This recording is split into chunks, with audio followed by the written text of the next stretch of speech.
ចំណុចដែលចង់ជជែកជាមួយពេទ្យថាអាហារ5ចំណុចហ្នឹងតើជួយឲ្យសុខភាពផ្លូវភេទរបស់ខ្លួនឯងហ្នឹងល្អដែរអត់សម្រាប់បងបរោះអញ្ចឹង5ចំណុចនៃអាហារដែលបរោះមិនគួរមើលរំលងទី1គ្រាប់ធញ្ញជាតិនិងគ្រាប់ល្ពៅចាដោយសារនៅក្នុងគ្រាប់ធញ្ញជាតិហ្នឹងវាសម្បូរស្រាំងស្រាប់ហើយអញ្ចឹងកាលណាយើងញ៉ាំទៅវាជួយឲ្យអរម៉ូនតេស្តូស្តេរ៉ូនរបស់យើងហ្នឹងគឺល្អផលិតបានមកគ្រប់គ្រាន់ចាអញ្ចឹងវាជួយឲ្យមានគុណភាពនៃជីវិតឈ្មោះនិងគុណភាពផ្លូវភេទហ្នឹងល្អប្រសើរចាទី2គឺតាក់ទងជាមួយនឹងអាហារប្រភេទត្រីសាម៉ុនត្រីធូណាចាអាហ្នឹងវាមានអូមេហ្គា3ច្រើនអញ្ចឹងវាធ្វើឲ្យលំហូរសរសៃឈាមដែលទៅចិញ្ចឹមសរីរាង្គបន្តពូជរបស់បុរសហ្នឹងល្អចាកាត់បន្ថយការរលាកកាត់បន្ថយការគេហៅថា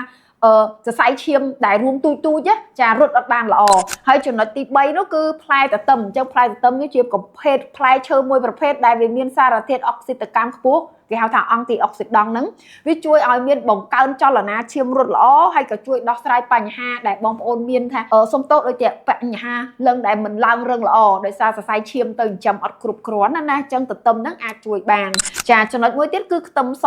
ដោយសារនៅក្នុងខ្ទឹមសហ្នឹងក៏វាមានសារធាតុដែលពង្រឹងប្រព័ន្ធសរសៃឈាម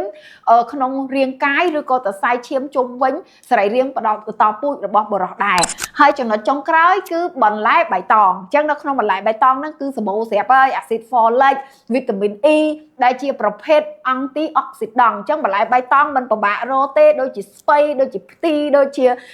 ខាត់ណាចាគឺសម្បូរនៅផ្ទះស្រាប់ហើយអញ្ចឹង5អាហារចំណុចនេះបុរសគឺញ៉ាំបានល្អហើយបើសិនជាកំពុងតែមានបញ្ហាសុខភាពបន្តពូជស្រាប់ផងខ្ញុំលើកទឹកចិត្តឲ្យបងប្អូនញ៉ាំអាហារសម្បូរសាំងឲ្យបានច្រើនអញ្ចឹងអេតបន្ថែមមួយទៀតគឺប្រូតេអ៊ីនដូចជាប្រភេទoyster ប្រភេទសរសៃកែងប្រភេទសាច់ស្រស់ចាបានន័យថាជាតិសាច់ប៉ុន្តែសុំតេស្តនឹង control ឈាមឲ្យបានល្អផងទៅលើជាតិអាស៊ីតទៅលើមុខងារថ្លើមមុខងារតម្រង់នោមអីផ្សេងចាអញ្ចឹងសំណួរថ្ងៃនេះមានចម្លើយប៉ុណ្ណឹងមានសំណួរអីចាំសួរបន្ថែមទៀតចាអរគុណ